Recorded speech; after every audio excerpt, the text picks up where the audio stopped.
butun dunyodagi Afina, Qohira va Rim kabi mashhur shaharlarga tengdosh bo'lgan ko'hna Xiva UNESCOning jahon madaniy merosi ro'yxatiga kiritilgan 100-shahar hisoblanadi. Bu bebaho shahar o'zining tarixiy qiyofasi, me'moriy obidalarning yaxlit saqlanib qolganligi va betakror uslubi bilan ajralib turadi. Xivadagi har bir g'isht, har bir naqsh ko'p asrlik Xorazm me'morchiligi va milliy an'analarning jonli guvohidir. Ayni vaqtda Ichanqal'ada tarixiy binolarning umrini uzaytirish, ularning mustahkamligini ta'minlash maqsadida germaniyalik mutaxassislar bilan hamkorlikda restavratsiya ishlari olib borilmoqda. Hozirgi lavhamiz shu haqda. Xiva har bir g'ishtiga tarix singan, har bir ustunida asrlar jilosi saqlangan shahar. Bu yerda vaqt go'yoki to'xtab qolgandek tuyuladi, ammo aynan shu sokin shahar o'tmishning o'chmas izini o'zida aks ettiradi. Bu madaniy merosni saqlash va kelajak avlodga yetkazish borasida bir qancha ishlar amalga oshirilmoqda. Ayni paytda Ichanqal'a davlat muzey qo'riqxonasida germaniyalik mutaxassislar bilan hamkorlikda restavratsiya ishlari olib borilmoqda. Ular juma masjidi ustunlari holatini o'rganish hamda Toshhovli saroyining devor hamda shiftlarning naqsh bezaklari holatini qayta tiklash ishlarini bajarishmoqda. So 2023 we came the first time to Uzbekistan and started the project. Madaniy meros obidalarini asl holda saqlab qolish loyihasini 2023-yilda boshlagan edik. Bu qo'shma loyiha.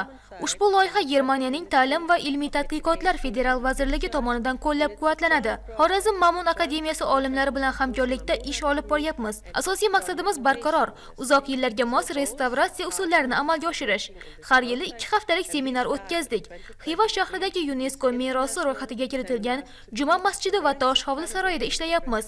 Masjidda qadimiy, noyob yog'och ustunlarni restavratsiya qilyapmiz.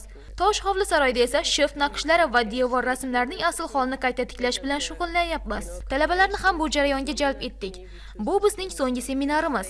2025-yilda loyihani to'liq yakunlaymiz. And the students really worked here wonderful together and helped us to restore the monuments.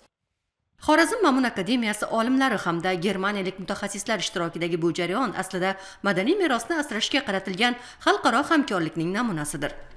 Xorazm Ma'mun akademiyasi olimlari bugungi kunda Germaniyaning Kveltenburg shahridagi yog'och qurilish markazi olimlar bilan hamkorlikda ilmiy tadqiqotlarni amalga oshirmoqda. Ya'ni bu qo'shma loyihaning asosiy maqsad vazifalari shundan iboratki, 1000 yillik tarixga ega bo'lgan Juma masjidida bu yog'och materiallarni, asosan ustunlarni tabiiyligini saqlash, asilligini saqlash hamda mana Toshhovlida joylashgan muzeylardagi devordagi asosiy naqshlarni ta'minlash ishlariga qaratilgan. Bu yerda hamkorlikdagi ishlarimiz shundan iboratki, Juma masjidida 213 ta ustun bo'ladigan bo'lsa, shu 213 ta ustun fizik omillar ta'sirida yoki biologik omillar ta'sirida turli xil darajada shikastlangan. Mana shu shikastlanishni oldini olish, uni ta'minlash bo'yicha bu yog'och ustunlarni hech qanday almashtirmagan holda yoki bo'lmasa shikast yetkazmagan holda asilligini saqlash borasida buni qayta ta'minlash ishlari amalga oshirilmoqda. Claudia Heinrich rahbarligidagi guruh bundan 2 yil oldin bu ishni boshlashgan edi. Amaliy ishlar hademay o'z yakuniga yetadi. Jarayonni bo'lajak mutaxassis talabalar ham kuzatishmoqda. Avloddan avlodga o'tib kelayotgan boy madaniy merosni muhofaza qilish va asrash yo'lidagi bu harakat xalqaro hamkorlik ishlari doirasida yana davom ettiriladi.